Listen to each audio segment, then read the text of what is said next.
Hello everybody and welcome to Rise Up Insurtech, hosted by the FinTech Times. My name is Tyler Paith. I'm a journalist here at the FinTech Times, and today I am joined by Jonny Valentine, Hi. the CTO of ThingCo. So Jonny, how are you finding the event? Yeah, really good. I've just got off a panel where we were talking about the personalisation of insurance. It was an interesting debate. I don't think I was too negative, but we've got to be honest about about personalisation and the pros and cons of it. Definitely, especially considering that personalisation has become such a big area of Insurtech over the last few years. And speaking of the last few years, I think my first question for you is, what are the major hallmarks that we're seeing of the industry? I think the first thing is that we're seeing Insurtechs become brands in their own right that consumers actually trust. If you look at the likes of Bought by Many in the UK, for example, we've got some great names there actually that consumers are connecting with, and they're engaging with, and they trust, and they're able to get such a good response on Twitter. I watched the presentation by Bought by Many COO this morning, where he was talking about the things that they do, such as sending the birthday cards to the dogs on the birthday. And actually, it's quite nice to see Insurtechs, rather than just be these tech businesses that work behind the scenes, maybe doing analytics or AI or whatever they do. It's actually quite nice to see Insurtechs become popular. Actually, so I'm on the board of Insurtech UK as well, and I head up the insights. And this is one of the things we're now trying to do, is actually you've got all this really cool stuff going on, and there's some really great consumer names. So we're going to the Silicon Milk Roundabout in May, where we're actually going to present and show off all these cool Insurtechs alongside Google and BBC, Tesco, to show actually there's been a lot of growth in this area. We've got some really cool brands that you can come and work for. It's not just a boring insurance analytics business. So Jonny, we talk a lot about personalization, about how Insurtech are meeting the needs of the consumer. Of course, the last 3 years have been incredibly difficult and challenging for the fintech industry in general.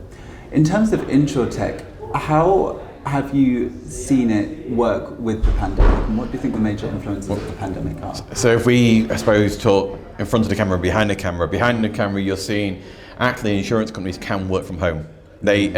Call centres don't need to be all in one place, and actually they can provide a service to consumers with colleagues working at home. Now, and that whether that's the call centres, whether that's your IT departments, they've had to react. They have to open up quickly. Insurance is a vital service that we offer people in a pandemic or out. So it's great to see that actually remote working or flexible working has become more of a norm. Now, hopefully people don't get too scared of coming back to work, because there is a huge benefit of working together and having face-to-face interactions, and that's where some of the best ideas can come from. But it's shown that insurance companies aren't locked down with their legacy systems to having everyone in an office. Now, I'm sure there were some very stressed IT departments to get to that point, but it's good to see.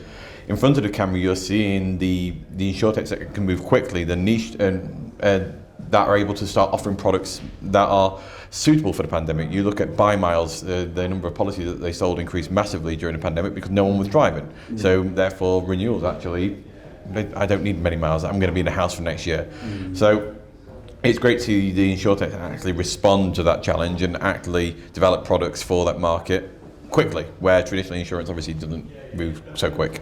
Yes, I definitely feel from everything that I've seen within the industry recently that there has been a great major shift in how Insurtechs are accommodating the needs of the consumer.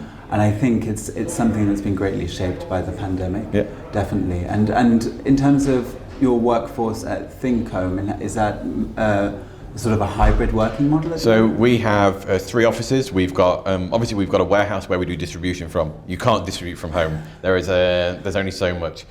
But our 2 offices in London and Newcastle, we have flexi working. People can choose what they wish to do. We have everyone on laptops. Everything's cloud-based. It makes our lives a lot easier. Myself, I come down to London for a few days a week, work in the office, and I work from home the rest of the time. It's a good balance. That's really, really good to hear. I think that sort of model has worked really well, and it's proven itself as well, which is really, really important. I mean, over the course of this interview, we've spoken a lot about all of the good things that are happening in Insurtech and how they're really changing their identity to further their needs. Yeah. But on the more negative side, I mean, what are the challenges that the industry is currently facing? So for me, there's two major challenges. I see. First of all, there is the resourcing challenge. Insurtechs are not. They need to grow quickly. They need to bring on developers. They need to. That's the best thing is done when you've got an in-house IT department that turn your idea into something. And the scale at which we're seeing the tech salaries grow since the introduction of the pandemic is a huge risk to many businesses. So salaries have gone up 200%, something like that in the tech sector. Wow. You've got these boot camps that are offering people a guaranteed salary after 8 weeks of learning how to code, Yes. which obviously then brings up the people that actually know how to code going, well, if they're getting that, then I should get this. Yes. And that is an issue that the sector's got to deal with. But it's something that impacts everyone, but it's something that we need to be careful of.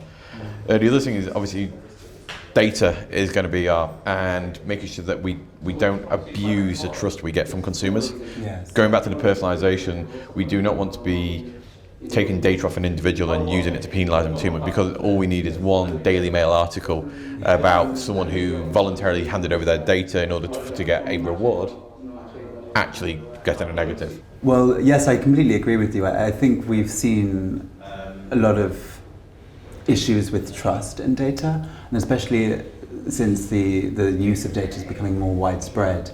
And especially, it was really interesting when you mentioned the availability of talent and how the industry is sort of overcoming that, you said, with boot camps and everything like that. I think I do see those as challenges, and I do agree with everything that you've raised.